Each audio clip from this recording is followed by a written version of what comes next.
Ladies and gentlemen, bienvenue sur ce vol. Vous voyagez en compagnie de Air-Aware. Nous allons dès à présent vous indiquer les consignes de sécurité.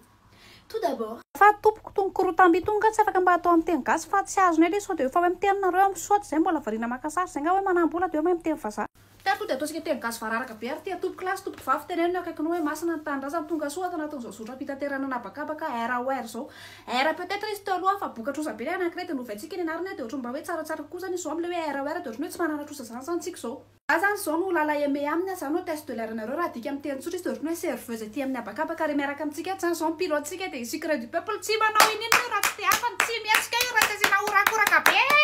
Momba ny consigne de sécurité iangaviana isika samy miaro ny tenany fa aza miandry ny fitondram-panjakana samy miaro ny tenany aza voakany ivelany ny loso ny tanana sao dia mitapo amin'ny vorokely tsy tompona ndraikitranyzany ny fitondram-panjakana manarakarak'izay asoro ny kiraro tompoko atao anatin'ny to avion-n'olo to fa tsy avion-ny razambe anareo tonkory avion-n'olo any andramo tony fa ny avion-ntsika ilay vidiana tamin'ny vola manokana tamin'ilay trosa mbola simba satria tsy natratra lohany etantsika fa tany amin'ny tsakanetana ny azontsika ka tsy hoe simba ny antsika dia simbaina ny olo inona ntaindeha amin'ny aboly amin'izay tsika mianakafy. Kosa ary présenteko anareo ny sakafo anio ao amin'ny menu atsika eo dia manantsika tsy fandre-pahalemana la corruption manarakarak'izay tsika dia manana vorovoropory un partout sur 100 colis de vola mivoaka dia afantsika manana fiakarany vidim-pianana sauté aloha ho an'ny dessert tsika dia manana crumble na vary importé na tiramisu na vary vokatra eto toerana zany hoe routone eo izy vao vita miandry elaela zany vao tonga ny anareo. Ela loatra zany fa hiditra amin'ny visite guidée amin'izay zany tsika sady manao plancage kely koa zany ato amin'ny ankaviana nareo mahita ala mirehatra ato amin'ny ankavanana koa nareo dia mahita ala mirehatra zay moa tsy teto toerana mbola nitady vola tany ivelany nahazo volontsika iarovana an'ireo ala mirehatra ireo ka tsara ny ala mirehatra sa tsy tsara?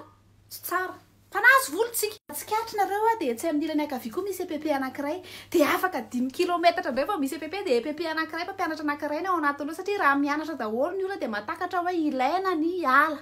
fa aleo ny olona tsy mianatra daholo fa anjary tsisy vola minitra tsontsika. Mahatsikaritra koa nareo dia mahita mpivarotra charbon tsy ambany izy fa tsy fantatrareo izay entin'ny apitso fa mety afaka mivarotra vaksiny amin'ny atsinjarany eo avelantsika mivarotra fanafody mbola lanina izay dalan'izay fa mbola voalanina fa sarotra be aminay aloha ametraka farmasia isaky ny coin-dalana fa alohanay mpivarotra charbon atao mivarotra fanafody.